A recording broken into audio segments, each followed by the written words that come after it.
El ex jefe de ministros Pedro Cateriano fue invitado a una entrevista del noticiero ATV, conducido por Pamela Bertis, en donde se le consultó si confiaba que el candidato de izquierda Pedro Castillo pueda moderarse y no llevar un plan de gobierno tan radical como lo viene anunciando Pedro Franqui, en donde afirma que en un eventual gobierno del profesor Castillo respetarán la autonomía del Banco Central de Reserva. A lo que este respondió con fuertes calificativos: un político que no honra su palabra, que miente cínicamente, genera un ambiente de desconfianza en el pueblo. En un momento en que el país está tan polarizado, porque tampoco es que el señor Castillo haya recibido una votación abrumadora, que mayoritariamente el país lo apoya. No, acá hay una fractura en el país y si gana Castillo será un agónico triunfo. Y si gana Keiko Fujimori y la proclama el Jurado Nacional, también eso ocurrirá. Por esa razón creo que ambos candidatos tienen que interpretar con calma lo que se ha expresado en las ánforas. ¿Confía en que el candidato Castillo pueda moderarse como aparentemente está intentando? Pedro Franque está en materia económica llevando este mensaje a los círculos empresariales, financieros. ¿Confía en que esto es posible? Yo creo que cuando un candidato presidencial cambia continuamente de opinión, por no decir miente cínicamente, genera un ambiente de desconfianza. Eso ya se está apreciando, y más aún en el ámbito económico, en donde el proceso de construcción de confianza es tan delicado. Ya la experiencia, por ejemplo, del Estado empresario la hemos vivido.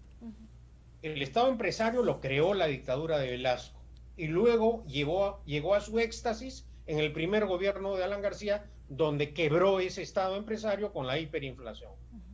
Entonces, repetir esa aventura, irresponsablemente hacer ese planteamiento en plena crisis sanitaria, en un contexto económico complejo a nivel nacional e internacional, ya eso se ve reflejado en los hechos. Ayer un periódico señalaba que más de 13.000 millones de dólares de ahorros de gente ha sido retirado de la banca. Sí. Claro, Sí. ¿Y qué? ¿Por qué ocurre eso? Porque ni la palabra de Franque, ni la devaluada palabra en la campaña electoral del profesor Castillo generan confianza, precisamente, o por confusión, o por la intención, lo que sea. Pero esta palabra volátil del señor Castillo no genera confianza. Y un político que no honra su palabra genera esta clase de ambientes que ciertamente causan un grave daño a la economía nacional. Ahora, una persona sin palabra, que no tiene palabra, ya conocemos a los presidentes, hemos tenido presidentes que no cumplen con su palabra. Entonces, si el señor Castillo, a través de Franque, quiere tranquilizar a la opinión pública, tiene que comprometerse en primer lugar a respetar la Constitución. Porque si no respeta la Constitución, ¿qué credibilidad puede generar el profesor Castillo?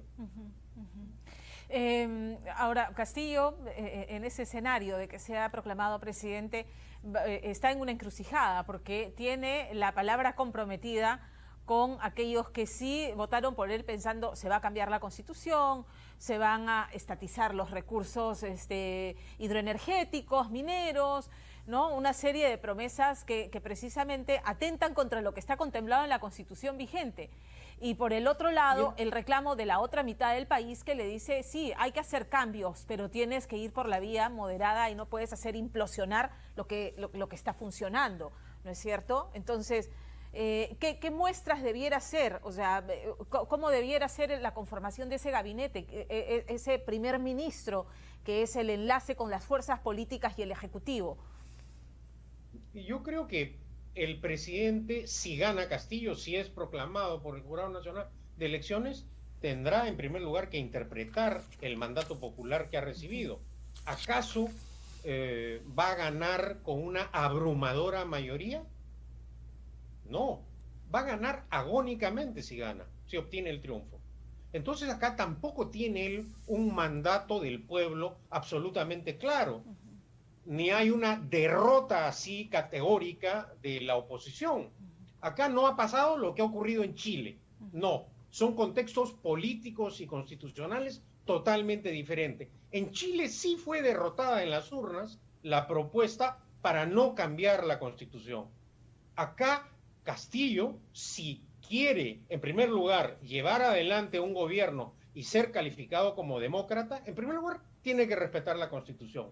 Ahora, políticamente yo creo que tendría que interpretar el resultado de la votación, saber, tomar conciencia que casi la mitad del país está en contra de sus propuestas demagógicas, populistas, que no están haciendo,